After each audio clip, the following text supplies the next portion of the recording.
Hi guys, ఎంతటి అడ్డంకులైనా సంకల్పం ముందు నిలవలేవని నిరూపించిన వ్యక్తి డాక్టర్ గణేష్ బరయ్య. కేవలం 3 అడుగుల ఎత్తు ఉన్నా డాక్టర్ కావాలన్న తన కలను అస్సలు వదలలేదు. తన హక్కుల కోసం పోరాడి నేడు ప్రభుత్వ వైద్యుడిగా సేవలందిస్తూ అందరికీ ప్రేరణగా నిలుస్తున్నాడు. గుజరాత్కు చెందిన గణేష్ 2004లో గ్రోత్ హార్మోన్ లోపంతో జన్మించాడు. చిన్నప్పటి నుంచే ఒకరోజు నేను డాక్టర్ అవుతాను అనే కలతో చదివాడు. నీట్ పరీక్షలో మంచి మార్కులు కూడా సాధించాడు. కానీ అతడి ఎత్తు కేవలం 3 అడుగులే ఉండడంతో ఎంసీఐ ఇతనికి ఎంబీబీఎస్ అడ్మిషన్ని నిరాకరించింది. ఈ నిర్ణయం గణేష్ను దిగదార్చలేదు, మరింత బలంగా చేసింది. మొదట గుజరాత్ హైకోర్టుకు వెళ్ళాడు.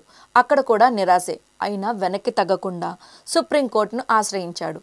అక్కడ గణేష్ ధైర్యం, పట్టుదల, ప్రతిభను గుర్తించిన సర్వోన్నత న్యాయస్థానం అతడికి అనుకూలంగా తీర్పిచ్చింది. అలా అతడి కలకు తలుపులు తెరుచుకున్నాయి. 2019లో భావనగర్ ప్రభుత్వ వైద్య కళాశాలలో ఎంబీబీఎస్ సీట్ పొందిన గణేష్ కోర్సును విజయవంతంగా పూర్తి చేసి నేడు ప్రభుత్వ వైద్యుడిగా ప్రజలకు సేవలు అందిస్తున్నాడు. దీన్ని బట్టి మనకు అర్థమైంది ఏంటంటే, మనసులో దృఢ సంకల్పం ఉంటే శరీర పరిమితులు ఎప్పుడూ అడ్డంకి కావని గణేష్ కథ మరోసారి నిరూపిస్తోంది. ఈ వీడియో కనుక మీకు నచ్చినట్లయితే లైక్ చేయండి, షేర్ చేయండి. ఇలాంటి మరిన్ని ఇన్స్పిరేషన్ వీడియోల కోసం మా ఛానల్ని సబ్స్క్రైబ్ చేయండి.